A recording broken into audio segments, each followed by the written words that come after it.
Now, previously on our last endeavor, we had about $12,000 that we were working with. Well, your boy here made some smart financial decisions and selling off the fertilizer spreader for a little bit of extra cash. We got $61,000 in the bank because I want to try and invest a little bit into the hay market. But we also have some money if we wanted to buy a planter and get rid of that seed drill. Before we do that, though, I want to buy some ground that we can seed towards grass. The other thing that we're going to need is the Farmers Co-op, because we're going to see if they can help us with some NH3 application, because if I am going to be going back to corn this year, I do want to have the right amount of nutrients in the soil. Heading into the plot section, the only real place that makes sense is the plot 31, which is the secondary expansion field by the other starting farm. It's $19,482 and just a shade under 2 acres. It's a perfect spot to get some grass. Plus, it saves me having to really buy the hay rack. So let's go take a look at this ground. While I'm doing that, I'm going to get on the phone with the co-op so we could possibly have them come out with a NH3 bar, and we'll see you guys here in just a second.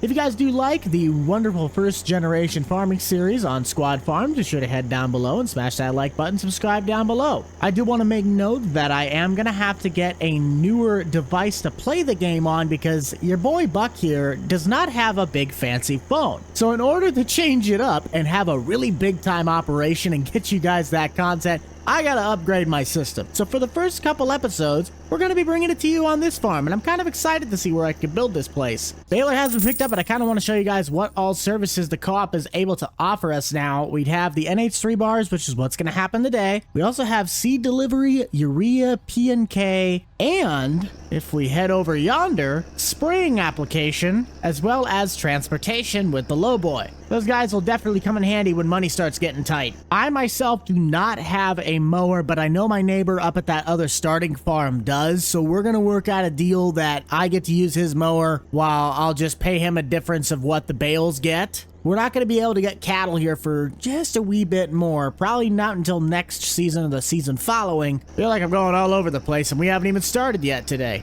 As we till our way into the night, I want you guys to head down to the comments. What is one of your best money-making methods that you have found in American farming? I myself have not played really long enough to figure out the best method, but I know there are a handful of you that really have. And also let us know what you think of American farming down below. I am kind of surprised that it doesn't start on the rows first and then go to the headlands, but with the purchase of that new planter, it's really gonna help us speed up the planting process. I know we only got $6,500, but if we head into our equipment, I could get $1,100 after I plant the grass field. We'll do that in the morning as the co-op comes out and does the NH3. Then we can sell it and also go down and get one last loan. This save game is going to be the story of how many loans Buck can borrow before he gets too far in debt. But that way we can secure all the equipment that we need and still have enough money left over that we could pay all the people that are doing the other tasks that we ourselves cannot do. Now that Mr. Chatterbox is done yapping though, let's get ourselves into the morning and we'll hopefully get the co-op out here so we can start with the busy chunk of our schedule.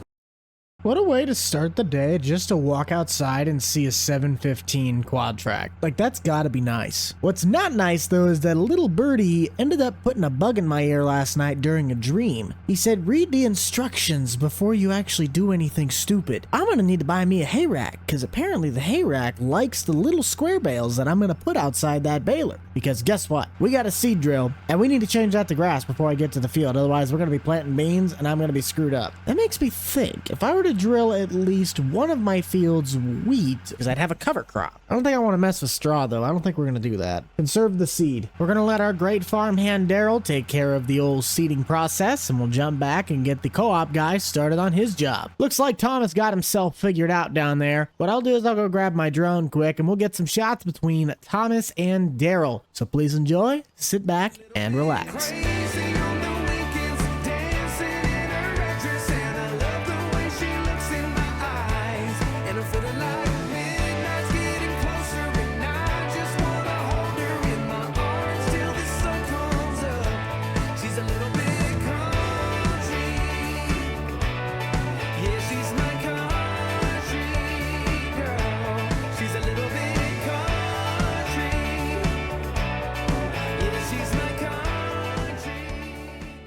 Before I head into town, I kind of wanted to ride along in this massive quad track and just see how it actually looks when we do drill in the NH3. Process looks pretty simple overall, and the guys at the co-op, man, they really did hook me up, and they're really taking care of me. I'll tell you one thing's for certain, though. It is absolutely appalling at how fast we can get these fields done when you're using something that's this wide. I mean, seriously, look at the land coverage this thing is doing compared to that disc that I got. This setup's also worth probably $1.3 million after supplies and materials, but for custom anhydrous work, I mean, the co-op is an absolute genius, man. I need to get into some custom business. That might be a good way to make some money. It's just a shame that I have to basically buy the farmland to do it around here. Have you guys jump down to the comments section and let me know, for all of our row crop farmers out there, how many of you guys do drill in NH3 yourself, or do you hire it out by someone else, and who would that actually be? But for the meantime, I'm broke, because I still have yet to go down to the bank and pick up another loan so we can get the rest of the equipment that we're going to need. I don't have any money. This place actually doubles as a loan office, but for the interest rates I'm starting to pay, and there's a very good chance I'm going to have to start looking at renting an apartment. I wonder how many of you guys actually noticed that little Easter egg there. They're planted all the way around the map between different creators that had a hand in this. But we secured a $30,000 loan. I went and stopped by my neighbors, actually having a old hay rack.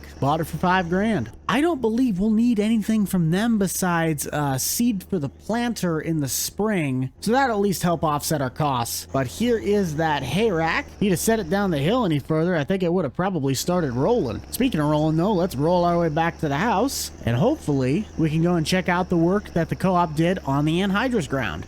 I didn't really realize how wide these field entrances were. That is absurd. Anyways, look at that dirt. That is some prime black dirt. That is ready to go for the next season. Thomas really did do a good job. These fields look fantastic. I cannot wait to see what the turnaround is going to be on those fields the next coming season. Anyone else notice that the 6.0 pretty much just blows through fuel? I filled this thing up at the beginning of the episode because I ran out while moving the gravity wagon over, and it's now already almost at half tank again. Like, dang, son. Oh, wait. Oh, there's the field. Just taking a peeky weeky at it. Oh, yeah. Daryl did a good job. Which makes me think of it. How did the corners turn out? Because they sometimes end up missing areas. Looks like you got pretty good coverage. Let's go get some money back for that drill and see if we can go pick up our new planter. Knowing how much seed actually costs in this game, I think we might get at least 1,000 or more. I remember when I filled up the hopper over on the seed tender for the co-op, that was like $22,000. It was crazy. Need to open up a seed dealer on my farm. That's the way to make the money. Here comes the money. Ooh, I like it. That's almost $3 grand. $2,500 in that hopper. That is awesome. Plus the $1,100 on top of it that we can sell it for. That's a profit of about 13,800, I think.